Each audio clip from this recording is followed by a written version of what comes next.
baraka za Bwana. Ninakutamkia uponyaji kwenye maisha yako. Pokea uponyaji. Mungu akupe sawasawa na haja za moyo wako. Mungu akubariki na baraka zake zikutajirishe na kuondoa huzuni ya maisha yako.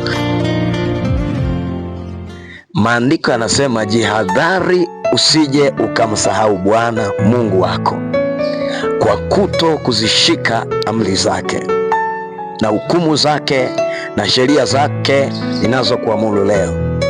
Angalia, utakapokuwa umekula na kushiba na kujenga nyumba nzuri na kukaa ndani yake, na makundi yako ya ng'ombe na kondoo yatakapoongezeka, na fedha yako na dhahabu yako itakapoongezeka, na kila kitu ulicho nacho kitakapoongezeka, basi hapo moyo wako usiinuke ukamsahau Bwana Mungu wako, aliyekutoa katika nchi ya Misri, katika nyumba ya utumwa, aliyekuongoza katika jangwa lile kubwa lenye kitisho, lenye nyoka za moto na nge, nchi ya kiu isiyokuwa na maji, aliyekutolea maji katika mwamba mgumu, aliyekulisha jangwani kwa mana, wasiyejua baba zako, apate kukutweza, apate kukujaribu, ili kukutendea mema mwisho wako.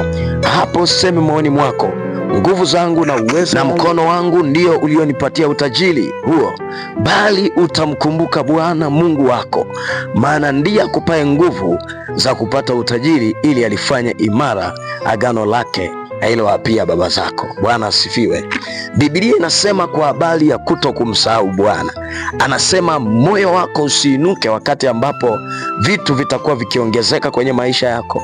Wakati utakapokuwa umekula na kushiba, hakikisha kwamba haumsahau Bwana, kwa sababu watu wengi sana wakati ambapo maisha yao yanaongezeka, mali zao zinaongezeka, ndio kipindi ambacho wanamsahau Mungu. Hakikisha kwenye maisha yako haumsahau Bwana. Unamhitaji Mungu kuliko namna unavyohitaji nyumba.